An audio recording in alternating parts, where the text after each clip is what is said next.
당신 안녕하신지요? 당신이 안녕하셨으면 좋겠습니다.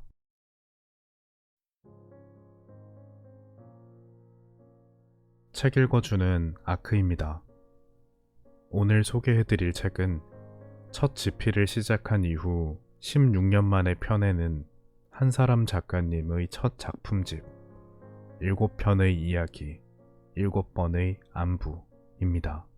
이 책은 개를 주인공으로 인간 사회를 그린 이야기, 안락사회, 인간의 성장 과정, 그 현실을 꿰뚫는 이야기, 코쿤룸, 한 가정의 역사와 시대의 역사가 나란히 흐르고 있음을 보여주는 이야기, 집구석 환경조사서, 인간 욕망의 근원을 파헤친 젊은 청년의 이야기, 아름다운 나의 도시, 온전함과 광기도 구분되지 않는 파생 전도의 지점을 끈질기게 파헤친 어느 소설가의 이야기, 기억의 재단. 어느 조용한 집안이 사실은 치열한 자본의 시장일 수 있다는 문제의식이 두드러진 이야기, 조용한 시장. 되바라진 듯 보이는 중학교 3학년 여학생이 찾아가는 여성성과 그 담론에 관한 이야기, 클리타임 네스트라. 이렇게 7편의 이야기를 통해서 우리가 비교적 안녕한 줄 알았으나 그렇지 못하고 있었음을 자각하게 하고, 우리가 꽤나 안녕하지 못한 줄 알았으나 그런대로 안녕하다는 것을 깨달을 수 있도록 생각의 시간을 가질 수 있도록 도와줍니다. 그리고 그 시간들로 안부를 건네고 있죠. 7편의 이야기 중에서 오늘 읽어드릴 이야기는 코쿤룸입니다. 어릴 때부터 나는 엄마를 찾는 아버지를 보아왔다. 뉴스가 시작되는 밤 9시에 아버지가 어김없이 철물점의 간판 불을 끄고 셔터 문을 닫을 때쯤 엄마는 대체로 집에 없었다. 그 시간에도 길가에 늘어선 타일 가게, 지물포, 유리 전문점, 미장 가게, 시멘트 도매점, 용접 공장 등에선 낮에 미처 못다한 일이 계속되거나 인부들의 늦은 저녁 식사에 곁들여진 술잔 부딪히는 소리로 동네는 벅적거렸다. 엄마는 아버지 대신 목장갑을 낀 채 인근의 가게를 기웃거리며 품을 팔고 아버지의 배관 일감을 따내느라 아쉬운 소리를 하며 돌아다녔다. 때론 동생과 나의 수업 준비물 살 돈을 빌리러 지물포에 갔다가 그대로 퍼질러 앉아 수다를 떨었다. 집으로 돌아오다 길가에 쓸만한 물건이 버려져 있으면 냉큼 주워들었고, 모여서 고기를 굽고 있는 동네 사람들 틈에 끼어서 삼겹살을 몇 점 집어먹기도 했다. 엄마의 그 악스러움 덕분에 아버지는 자신의 명의로 된 철물점과 안에 딸린 작은 집이나마를 마련할 수 있었다. 아버지는 철물점에 손님이 와도 방 안에서 쉬이 나오지를 않았다. 엄마가 이웃한 가게에서 받아온 배관공사 일거리를 건네주어도 한참을 못마땅한 얼굴로 뭉개다가 마지못해 일을 하러 나갔다. 아버지는 매일 난초, 벤자민, 고무나무 따위에게 물과 거름을 주고 분갈이를 하면서 많은 시간을 허비했다. 동네 사람들이 모여 술잔을 기울일 때도 방 안에서 혼자 말없이 9시 뉴스만 보았다. 그리고는 10시 정각에 자리에 누웠다. 그런 아버지를 사람들은 샌님이라고 했다. 아버지만 그 사실을 몰랐다. 저린 무릎을 펴지 않고 장시간 견뎌내는 건 10살의 내게 익숙한 일이었다.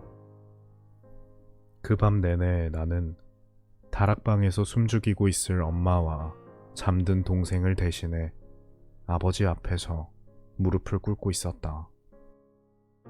아버지는 여느 때처럼 불려온 외할머니에게 엄마를 데려가라며 윽박질렀다. 평소와 다를 바 없었다. 그러나 일요일인 다음 날은 시에서 주최하는 학교 대학 무용대회가 열리기로 되어 있었다.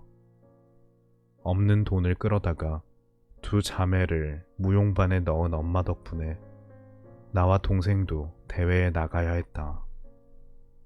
딴에는 내가 프리마돈나였다. 나는 그 와중에도 다음날 열릴 안무의 줄거리를 잊지 않으려고 순서를 매겨가며 머릿속으로 동작을 연습했다. 초등학생을 대상으로 한 대회가 그렇듯 교훈적이고 빤한 스토리의 구성과 안무였다. 12개의 누에고치가 바닥에 누워있다. 그 속에서 나방 요정들이 빠져나오려고 몸부림을 친다. 나방 요정들은 나뭇가지에게 도움을 구한다. 고치에 구멍을 뚫어주세요. 그 중에 단 한 마리의 나방 요정만이 나뭇가지의 도움 없이 저 혼자 구멍을 뚫고 나오려고 안간힘을 쓴다.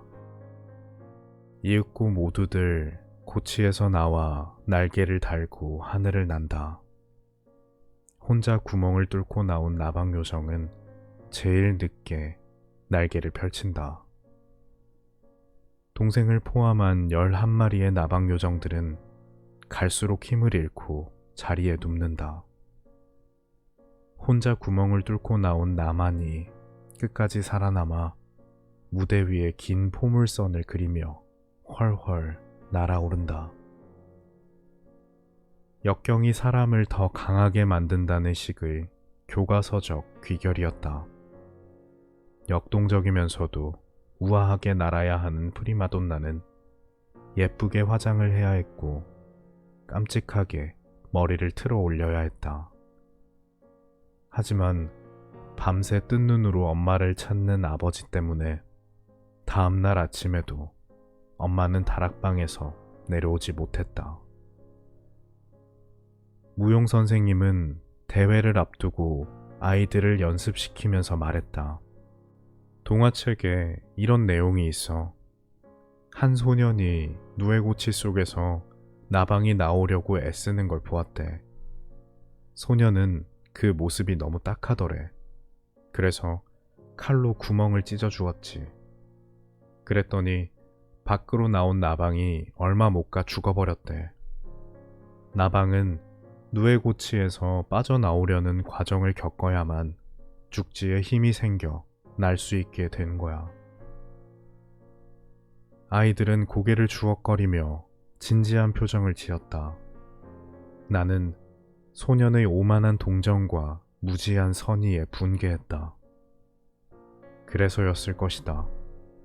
무용 선생님의 이야기가 온전히 각인되어 지금까지도 소년의 칼날이 내 겨드랑이를 찢고 달아나는 악몽에 시달리곤 하는 것은. 그간 써온 소설을 책으로 엮기까지 오랜 시간이 걸렸습니다.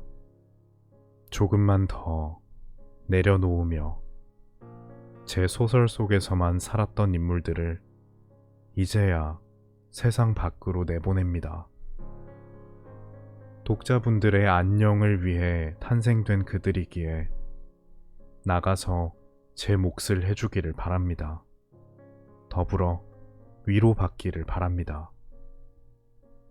소설 속 인물도 독자도 그러니까 당신도 때로 힘겨워질지라도 속 깊은 곳에서 어떤 힘 같은 것이 빛처럼 드러났으면 좋겠습니다. 2021년 1월 한 사람